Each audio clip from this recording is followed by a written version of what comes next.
नमस्कार दोस्तों, आज हम बात करेंगे फेस रिकॉग्निशन टेक्नोलॉजी के बारे में। इसको शॉर्ट में FRT बोला जा रहा है और बताया जा रहा है कि भारत के अंदर अब बड़े पैमाने पर इसका इस्तेमाल किया जाएगा। रिसेंटली आप ये न्यूज़ देख सकते हो, Indian railways deploys facial recognition system to track daily commuters.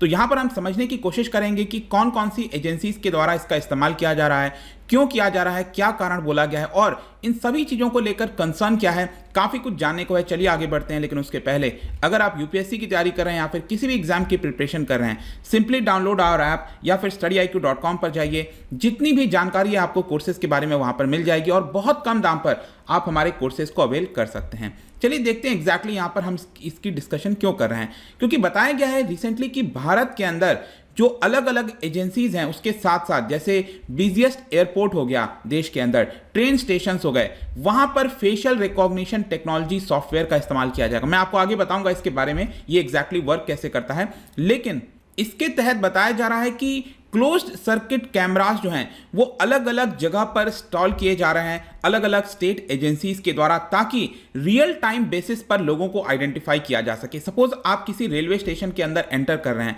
तो वहां पर जो कैमरास लगे हुए हैं वो ऑटोमेटिकली आपके फेस को देखकर रिकॉग्नाइज कर लेंगे, आपकी जो पूरी हिस्ट्री है वो एक प्रकार से जानने को मिल जाएगी। तो ये यहां पर फेशियल रिकॉग्निशन टेक्नोलॉजी का इस्तेमाल किया जा रहा है और इसका जो यूज है वो ऐसा नहीं है कि सिर्फ जो लॉ एनफोर्समेंट एजेंसी जैसे कि होम मिनिस्ट्री के अंदर आपने NCRB के बारे में सुना होगा, नेशनल क्राइम रिकॉर्ड ब्यूरो, इसके अलावा जो पुलिस फोर्सेज हैं ये सारे तो कर ही रहे हैं, लेकिन इसके साथ साथ जो सिविलियन पर्पस है जैसे कि एयरपोर्ट अथॉरिटी ऑफ इंडिया हो गया, इंडियन रेलवेज हो गया, पब्लिक सेक्टर यूटिलिटीज हो गई जैसे कि NTPC की अगर हम बात करें, इसके अलावा यहां पर जो स्टेट ओन्ड एजेंसीज हैं जैसे कि UIDAI के बारे में आपने सुना होगा जो आधार वगैरह इशू करती है, ये सब लोग अब इसका इस्तेमाल धीरे धीरे करने लग गए हैं। तो इसके बारे में मैं आपको आगे बताऊंगा। लेकिन FRT फेशियल रिकॉग्निशन टेक्नोलॉजी होता क्या है? देखो, फेशियल रिकॉग्निशन का सिंपल अर्थ यही हुआ कि एक तरीका होता है जिससे एक इंडिविजुअल की आइडेंटिटी यहां पर पहचानी जाती है बाय रिकॉग्नाइजिंग देयर फेस।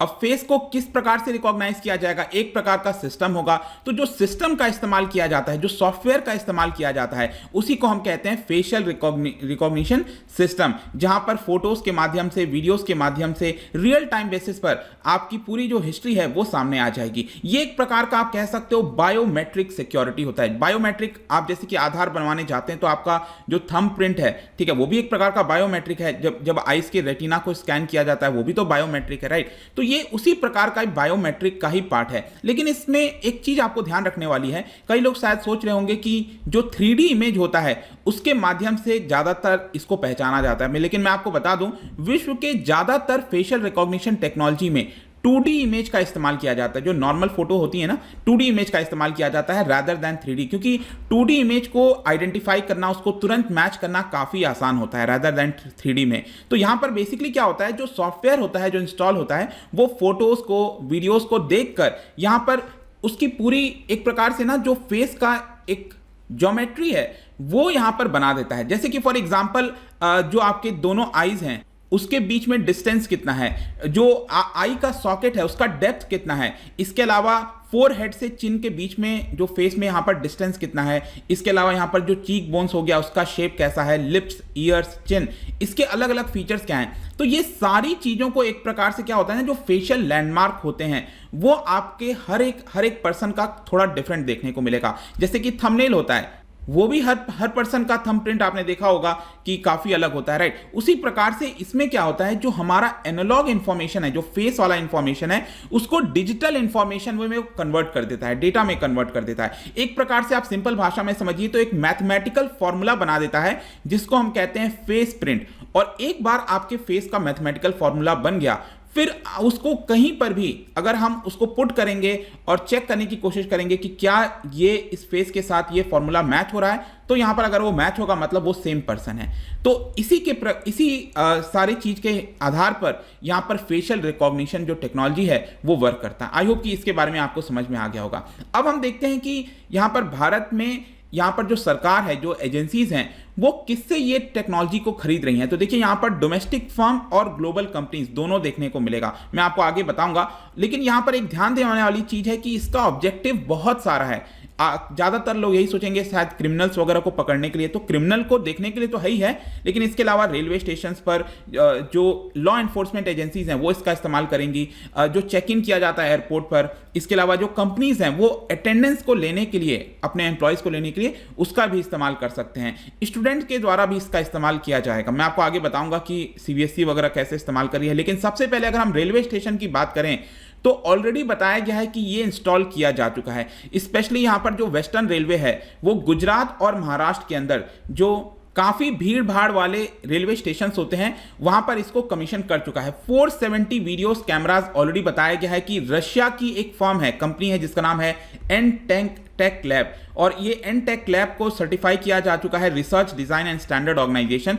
ये आरडीएसओ अगर आप देखोगे तो टेक्निकल एडवाइजर है किसका, इंडियन रेलवे का, उन्होंने ऑलरेडी इसको कंफर्म कर दिया है। तो यहां पर 470 वीडियो कैमरास ये रशिया की कंपनी का अलग अलग बिजिएस्ट रेलवे स्टेशन पर लगाया जा चुका है वेस्टर्न रेलवे के द्वारा, जिसके तहत यहां पर मेन काम यह होगा, जैसे मुंबई के अंदर आपने देखा होगा लोकल ट्रेन वगैरह में लोग चढ़ते हैं तो कई सारे क्रिमिनल्स भी होते हैं, तो सिंपली यहां पर अलर्ट कर देगा, यहां पर ये कैमरास की मदद से दिखा देगा कि देखो यहां पर क्रिमिनल है, वो भी इस ट्रेन के अंदर जा रहा है, चढ़ रहा है। तो ये काफी हद तक मदद कर सकता है। स्पेशली आजकल जो मूवीज वगैरह बन रही हैं आप उसमें देखे होंगे, तो यहां पर तुरंत आइडेंटिफाई किया जाता है कि ये पर्सन शहर में कहां पर घूम रहा है, तो ये इसी की मदद से बेसिकली हो सकता है। और साथ ही साथ एक और चीज बताया गया है कि एक सिंगल फ्रेम के अंदर 50 लोगों को काउंट किया जा सकता है। अब आप खुद सोच के देखो इससे होगा क्या कि यहां पर किसी रेलवे स्टेशन के ऊपर कितना पैसेंजर का ट्रैफिक है वो भी आइडेंटिफाई किया जा सकेगा कि कहीं बहुत ज्यादा भगदड़ तो नहीं होने वाली है। इसके अलावा क्रिमिनल्स का मैंने आपको बता दिया, इसके अलावा जो मिसिंग पर्सन्स हैं उनको भी आइडेंटिफाई किया जा सकेगा।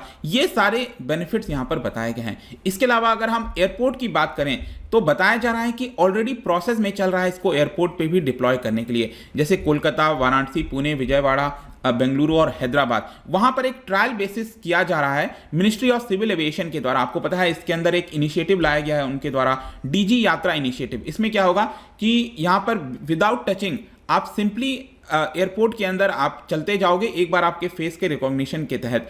तो ये ट्रायल बेसिस पर इसको किया जा रहा है।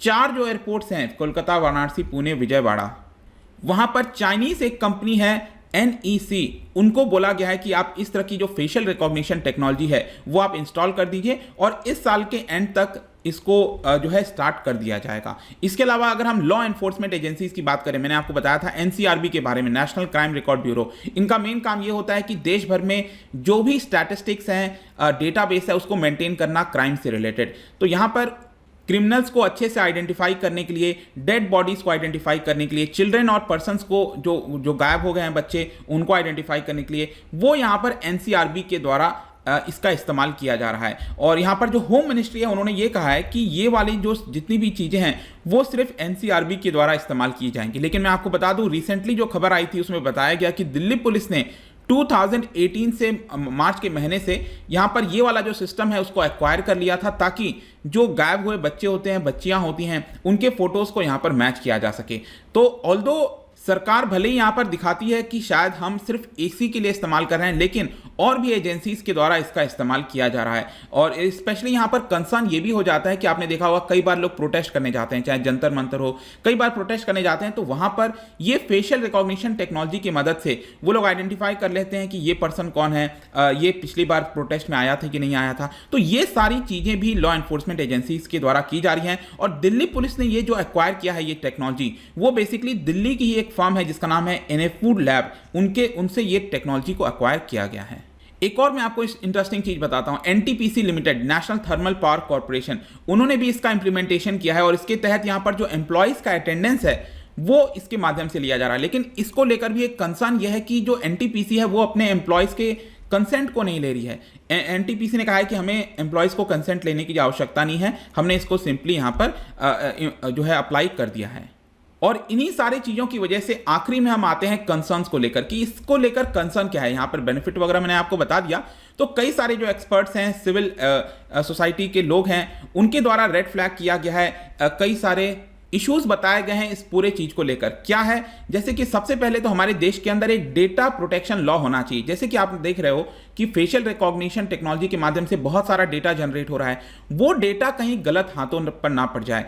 जो एनफोर्समेंट एजेंसीज हैं वो बदला लेने के लिए लोगों से इस डेटा का इस्तेमाल ना करें। यहां पर जो भी डेटा कलेक्ट हो रहा है, स्टोर हो रहा है, इसको लेकर एक प्रॉपर कानून होना चाहिए। अगर कोई पुलिस ऑफिसर सपोज उसका गलत इस्तेमाल करेगा तो उसको सजा मिलनी चाहिए, लेकिन ये कोई भी कानून अभी तक हमारे देश के अंदर नहीं बना है।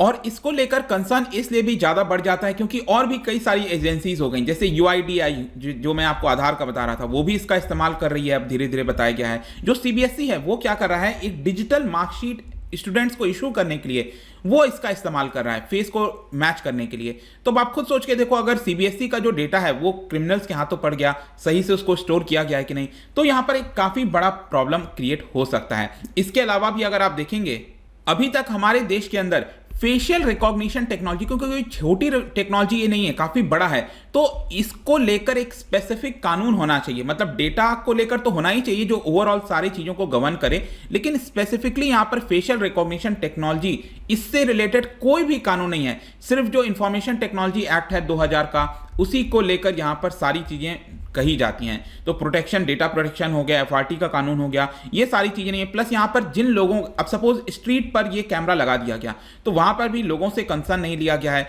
कोई कंपनी इसका इस्तेमाल कर रही है तो एम्प्लॉयज से कंसर्न नहीं लिया जा रहा है। तो ये सारी चीजें एब्सेंट इस समय देखने को मिल रहा है, जिसको लेकर कंसर्न बताया गया है।